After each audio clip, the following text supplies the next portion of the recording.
Sir जो police पक्षर गोटे रक्तदान शिविर कार्यक्रम होची ताकू नै एटा गोटे भाबुची हम पाखापाखि समय केबे हेई नथिला ए जिंस होची मयूरभंज जिला पक्षर एवं आपन नेतृत्व रे होची कोन कहिबे ए उद्देश्य कोन आपण मान जानिजंती जे रक्तदान जीवन दान जने लोक जेतेबेले ब्लड डोनेट करूचंती दुई जण लोकंकर जीवन से गोटे यूनिट रे बंचुची तेणु एसपी मयूरभंज को नेतृत्व रे एसडीपीओ को प्रत्यक्ष तत्वावधान रे तथा हमर ओआईसी सुलियापदा बहुत भूमिका रही आमे जो ब्लड डोनेशन कैंप आयोजन करचु हमर 50 यूनिट पर्यंत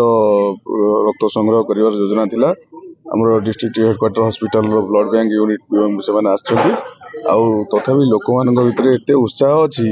आमे पर्यंत हमर पाखापाखि 27 यूनिट ब्लड आमे कलेक्शन कर सालने हमकु जा आशा करूछु 75 यूनिट रे ऊर्ध्व ब्लड संग्रह करा जाई परिबो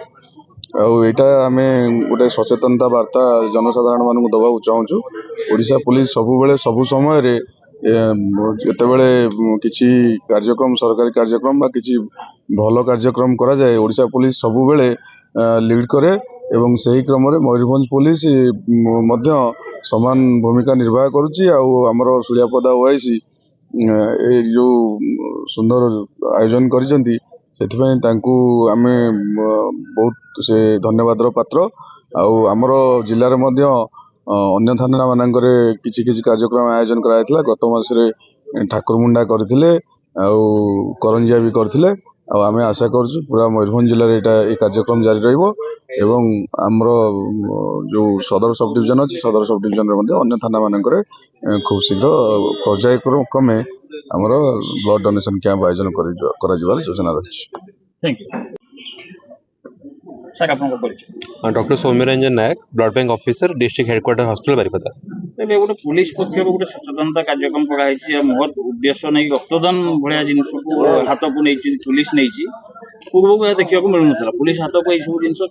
हाथ को नहीं नाला मयूरभंज पुलिस बहुत आगू नापी चेष्टा करंभ कर जो आदिवासी एवं बेंगल बॉर्डर साइड रे कार्यक्रम होची ताकू नहीं आप कौन कहे केते उत्साहित होती कौन कार्यक्रम होती यूनिट रक्त संग्रहित बर्तमान सुधा है निश्चित भाव पुलिस को तरफ जो आज उद्यम कराई वास्तव में स्वागत योग्य कहीं रक्तर कौन सब्स्टिट्यूट न थाए से आप कौन फैक्ट्री रक्त तैयारी हुए तेणु कौन ह्यूमन डोनेशन नुहे यहाँ पॉसिबल तो पुलिस भाई मैंने आमर जो आज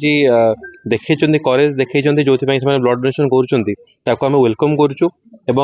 यार गोटे समाज गोटे मेसेज कि जो मैंने 24 आवर्स इमरजेंसी भी ड्यूटी करके ब्लड डोनेट कर दे आर हेल्दी तो बाकी लोक मैंने जो स्टिग्मा अच्छी माइंड रे कि आम ब्लड दबानी ब्लड देले कौन हो से सब दूर रखिक आसिक रक्तदान करूँ बिकज डॉक्टर हिसाब से कहे कि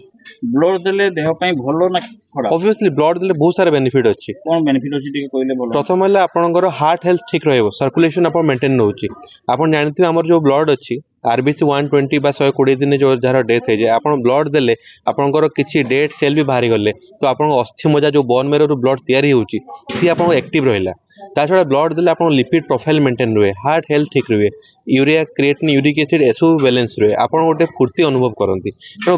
भगवान जतरा हमको तैयारी करछन हमको जेतिकी दरकार से अनुसार सब अंग प्रत्यंग दैछंती किंतु हमको जे दरकार ताठू 1.5 ରୁ 2 लीटर ब्लड आम देर एक्सट्रा अच्छी आम जदि बहुत अधिका काम करे ता बाद भी 2 ରୁ 2.5 लीटर ब्लड आम देर एक्सट्रा अच्छी तेणु से 350 बा 400 ml ब्लड देकी जो जन को जीवन बंची पार्छ ताठू बड़ जिनस कौन रही तो पुलिस रे पदक्षेप मयूरभंज पुलिस विशेष मयूरभंज पुलिस रे पदक्षेप को अपन किमि देखुछन्ती और केते उत्साहित होछन मु चाहिबी सुलियापदा पुलिस तरफ आज जोडा प्रयास कराई एटा वर्तमान सबु ब्लॉक रे इवन बारिपदा हेडक्वार्टर भी समस्त दान करंतु आमे माने डॉक्टर है कि 24 आवर ड्यूटी करके ब्लड दउछु आमर स्टाफ माने भी दउचंती बाकी ऑर्गेनाइजेशन दउचंती आज पुलिस तरफ जोडा हेची एटा गोटे वाइल्ड फायर भलिया गोटे मेसेज स्प्रेड हवा दरकार जा फले कि बाकी ऑर्गेनाइजेशन भी ब्लड देबे। Thank you.